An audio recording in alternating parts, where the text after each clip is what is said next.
Hello everyone, I'm Colin Cadet. Today's video is sponsored by M.POWER tools. And you know, I don't do these very often because I'm pretty picky about who I work with.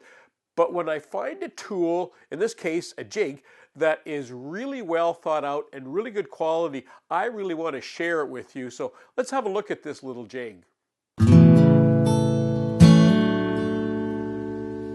So this is what the base looks like, and they call it a CRB7, and that just stands for Combination Router Base, and 7 means the number of functions that it can do.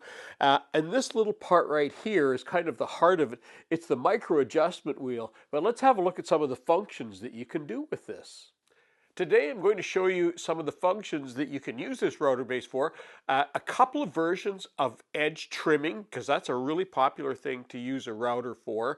I'm going to show you a couple of versions of how you can make circles from small to large. I'm not going to get into rabbeting and dadoing, but this jig does an amazing job of that. But I am going to skip ahead and get into mortising, because there's two ways of doing mortising with this, and one with an optional adapter does an amazing job. So let's put the router onto the jig, and that's how easy it is to do. And let's get started. Edging is a pretty common function for a router, and for most things, when it's straight like this, there's not a problem. But when you get to a corner, that's where you can really get into problems. And it really depends on the size of your router base. This has such a big, large router base. Look at from there to there, there's like 5 inches. If you only have your router base, you've just got like a couple inches. So when you going along here is not so bad, but when you get here, there's a tendency for that to be able to flip. So you end up getting a bad transition. But we'll watch this one as we do an edge here.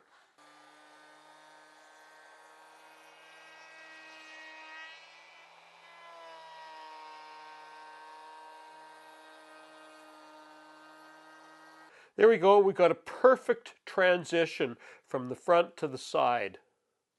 The other thing that I mentioned that you can do with this is make circles, really accurate circles. And of course, to do that, you need to pivot around something. And check out where they store the pivoting pin, right down in here, and it's magnetic. So you always know where it is. From underneath, you screw that pivoting pin on. And I'm just going to drill an arbitrary hole anywhere here just to use as a demo. Now, the adjustment, remember I said that you can adjust this in many different ways. So I can adjust this back and forth like this. So I'm going to make the tiniest hole that I can here, about there. And you know, I could micro adjust this too, just by turning this wheel.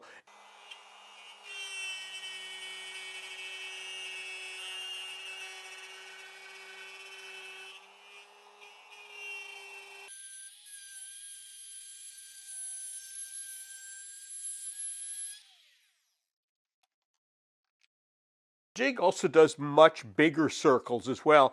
And remember earlier on I said it came with these larger bars.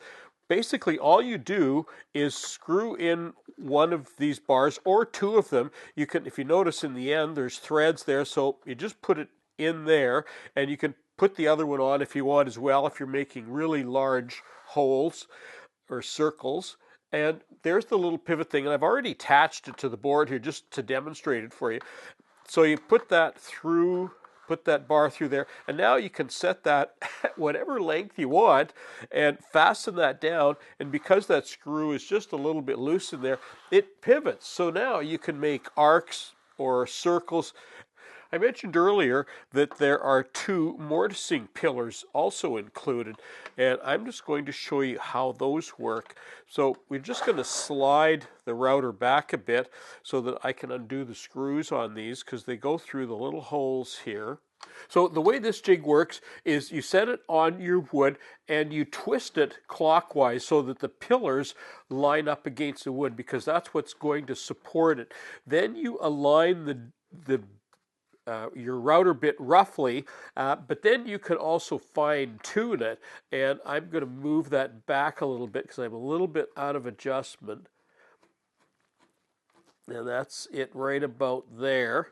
Now I could take and cut that mortise right now and make one pass or make a number of passes till I get it as deep as I want. But then I can micro adjust that over a little bit further. I'm just going to move it so you can see, but I can micro adjust that so that that bit would just go over like that, and I can keep making passes until I make that mortise as wide as I want to. Now, one of the things that you need to remember when you're using this centering kind of mortising like this is you can run off the edge if you're not careful. So what we do when we get close to the edge and we do a test of it, we actually set up some additional wood on the side so that we have some place to support those pillars. And I like to put wood on both sides so it maintains that centering portion of the jig, and that way you can just carry on and make mortises at any distance from the edge that you want. This is an optional accessory, and remember I said how well thought out this was. Look at that, it goes in that little hole that you can put the handle and the foot in. That goes in there, it attaches down. There's a little bearing that goes on the front, and I'm going to move that router along so I can get access to that. So setting up the edge guide was very simple. I just made sure the depth was equal to the top of my wood here, or my MDF. Then I micro adjusted it so that it would just catch the very end of this. And I'm going to go ahead now and make that cut.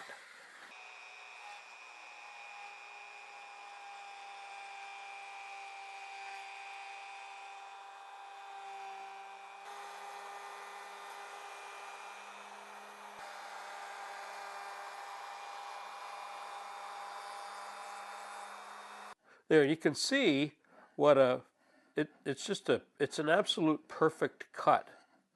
Well, now I want to show you what I think is the best part of this entire jig. So here's the main base. This is an optional accessory that goes with it. They call it the Mortise, Hinge, and Flute adapter. And check this out. What happens is there's some screws, and I'm going to do this off camera so we're not waiting for me, but I'm going to be attaching that like that, and this part will attach here. So you don't have to even take anything off the base, you just add this on. But look, there's a micro adjustment in there as well, so I can mortise wood of almost any size, and I can micro adjust it. So let's have a look at that. So this time I am going to cut this mortise, and I've just marked it with a marking on the back there, so I don't even have to watch the bit. I can just watch my markings back here. Okay, so let's go ahead and cut this mortise.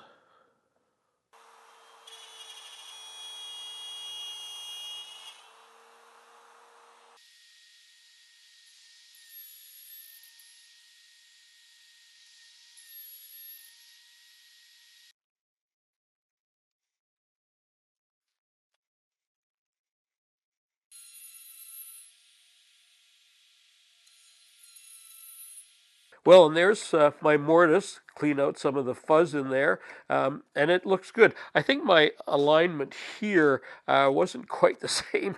I think I miscalculated a bit because it's a tiny bit, about maybe a 32nd of an inch longer than it should be, but that's okay. This was only a test anyway. I wanted to see how well this worked, and that's really good because I'm right on the line on both sides, so the micro adjustment worked just great, and I'm dead on the line on the bottom. So you could straighten these out if you wanted. If you wanted square sides, all you need to do now is just use a chisel and clean those up if you want. Or if you're using floating tenons, you wouldn't even have to worry about that.